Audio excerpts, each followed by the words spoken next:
رسول پاک صلی اللہ علیہ وسلم احساس والے نبی ہیں، اور احساس حضور نے امت کا کیا، احساس والی زندگی گزاری، ہر لمحہ محبوب پریشان رہے۔ یہ تھوڑا عرصہ پہلے ڈاکٹر ہارون صاحب مسلمان ہوئے ہیں، اور ابھی انہوں نے 2-3 کتابوں کا انگریزی میں ترجمہ کیا ہے، اور بھی کچھ کتابوں پہ وہ کام کر رہے ہیں۔ ہالینڈ کے رہنے والے ڈاکٹر صاحب ہیں، توجہ ہے میری بات پر آپ عزیزوں؟ ڈاکٹر صاحب کہتے ہیں کہ میں نے یہ سنا تھا کہ مسلمان دہشت گرد ہیں، یہ بم بلاسٹ کرتے ہیں۔ تو میں جہاں لفظ اسلام آتا تھا وہاں سے میں تھوڑا پچ جاتا تھا، پیچھے ہٹ جاتا تھا، لیکن میرے مزاج کے اندر یہ بات شامل تھی کہ میرے اندر اللہ نے بڑا انسانیت کا جذبہ رکھا ہوا تھا۔ تو میں ایک تنظیم قائم کر رہا تھا، میرا خیال تھا کہ ایک ایسی جماعت بناؤں کہ جو پوری دنیا کے اندر اسلام، توجہ ہے میرے عزیزوں کی؟ کہتے میرا خیال تھا ایسی جماعت قائم کروں کہ جو پوری دنیا میں لوگوں کی خدمت کرے اور بغیر امتیاز کے کرے، اسلام والوں کی بھی اور غیر مسلموں کی بھی۔ لیکن مجھے بڑا دھچکا رہتا تھا کہ مسلمان سخت گیر قوم ہے۔ میں نے بہت ساری جماعتوں کا منشور اور دستور منگایا، اور میں نے کہا میں اپنی جماعت کا دستور لکھوں گا تو پہلے ذرا سارا میں مطالعہ کر لوں۔ ڈاکٹروں کا ٹیبل ہوتا ہے، اس کے اوپر شیشہ لگا ہوتا ہے، نیچے وہ جو چیز ضروری ہوتی ہے وہ رکھ لیتے۔ کہتے ایک مصر کے مولانا صاحب آئے ہوئے تھے ہالینڈ کے دورے پر، اچھی انگریزی جانتے تھے، تو کسی وجہ سے علیل ہو گئے۔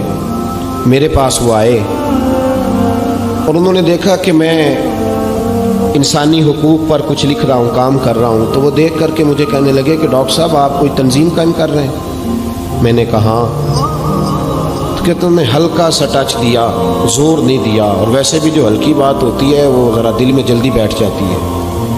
کہتے ہیں ہلکا سا ٹچ دیا، کہنے لگے اگر کبھی موقع ملے تو میرے نبی پاک کی بھی سیرت پڑھ کے دیکھیں، بس ہلکی سی بات، اور وہ جملہ چھوڑ گئے۔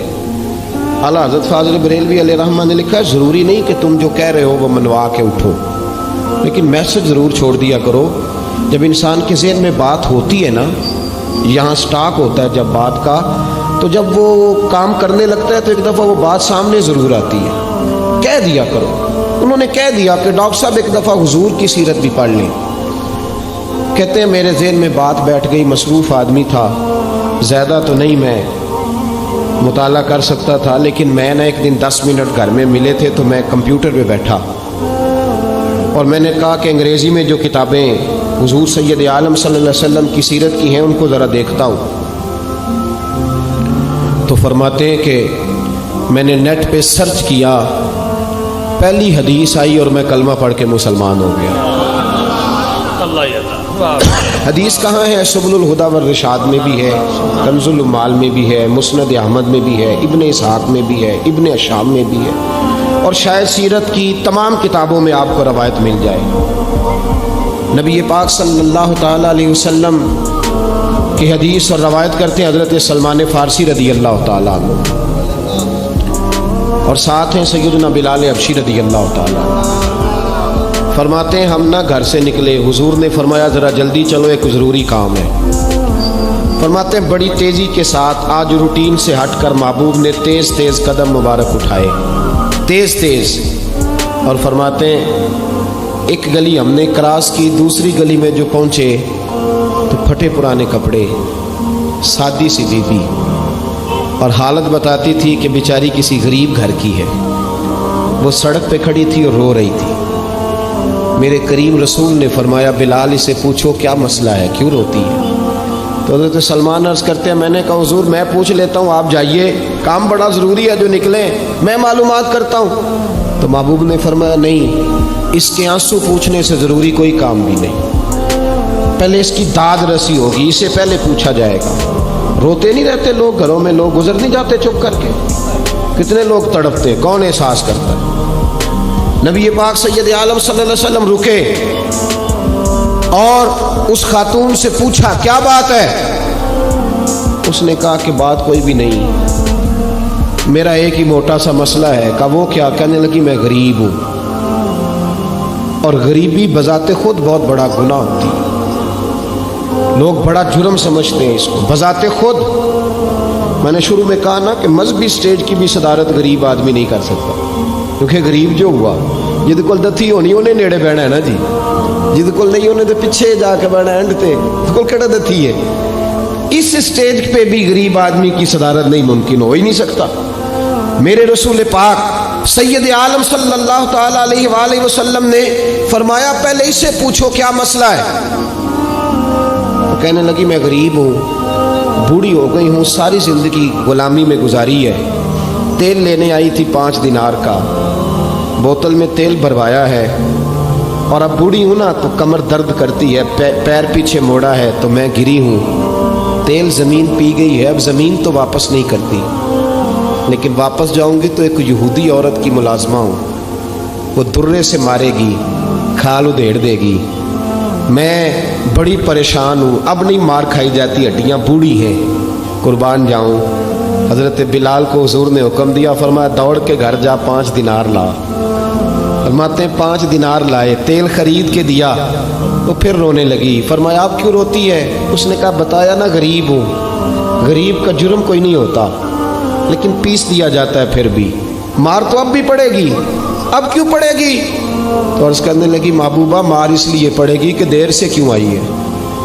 تو میرے کریم رسول, اور وہ بی بی حضور ابھی آئے ہیں مدینہ طیبہ, امام یوسف صالحی فرماتے ہیں ابھی آئے تھے حضور, سبل الہدی والرشاد کے مصنف کہتے ہیں ابھی آئے تھے نبی پاک, وہ جانتی بھی نہیں تھی. تو سید عالم صلی اللہ تعالی علیہ وسلم نے فرمایا اچھا مار پڑے گی؟ کہا ہاں. او بھائی کونسلر جو کل آپ کو کہہ رہا تھا نا میں آپ کا خادم ہوں, کونسلر بے گناہ, بلکہ ہمارے ایس ایچ او صاحب اگر چودھری پہ پرچہ آ جائے تو اس کو ٹیلی فون کر کے پوچھتے ہیں صاحب جی تہاڈے خلاف درخواست آئی ہے, کی کرنا ہے. تو غریب آدمی بیچارہ, اس کی غلطی یہ تھی کہ وہ غریب تھا, تو اس نے ریڑھی لگا لی چوک میں, اس کو دبوچ کے لے گئے, تینوں پتہ نہیں اتنے نہیں کھلوئی دا. تو اس کے پاس کل انویسٹمنٹ ہی 5000 تھی, سارا لے گئے.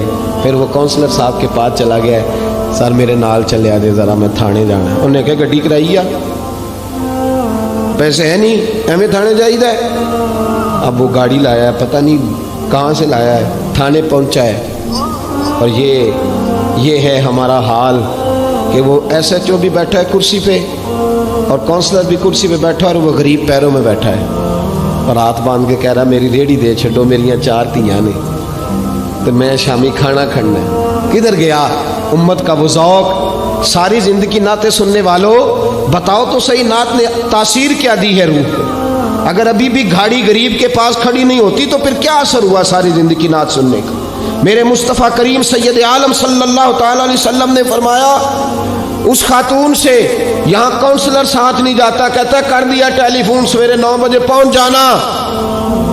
پر کائنات کی سب سے معزز شخصیت حضرت سیدنا بلال حبشی رضی اللہ تعالیٰ عنہ فرماتے ہیں میرے نبی پاک نے فرمایا بی بی چل میں تیرے ساتھ چلتا ہوں. گویا اللہ کی ساری رحمتیں اس کے ساتھ ساتھ چلنے لگی, اور آگے آگے نہیں, ساری کتابیں پڑھ لو.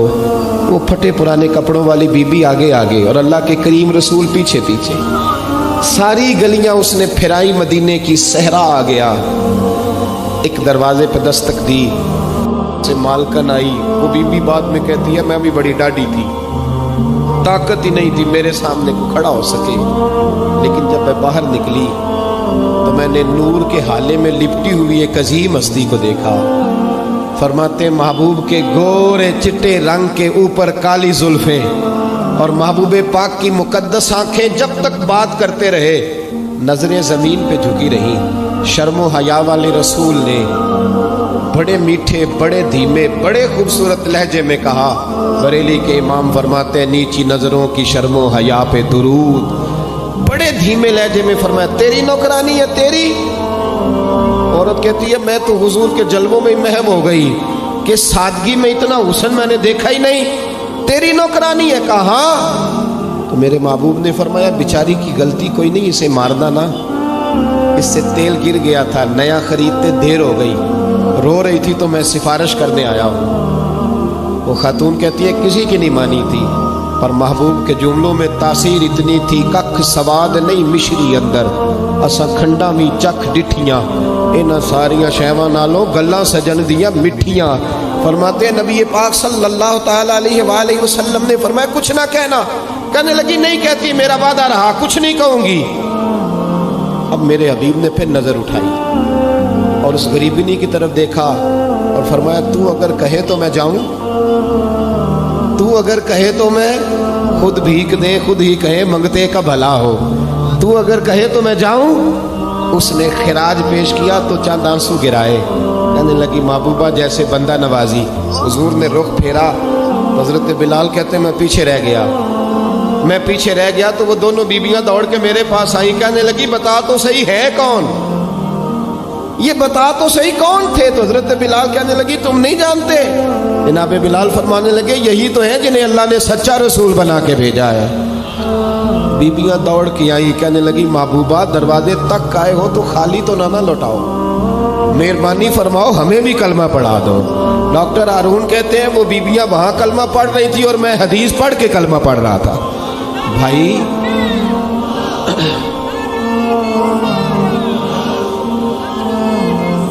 اگر دولت احساس ہے نا پھر تو زندہ ہے. جو زندہ ہوتا ہے اس میں لچک ہوتی ہے، جو مر جاتا ہے وہ اکڑ جاتا ہے. اگر زندگی ہے تو پھر احساس ہونا چاہیے. اگر تیرے اندر زندگی ہے تو پھر احساس ہے، اور اگر تیرے اندر احساس نہیں رہا نا تو پھر زندگی زندہ دلی کا نام ہے.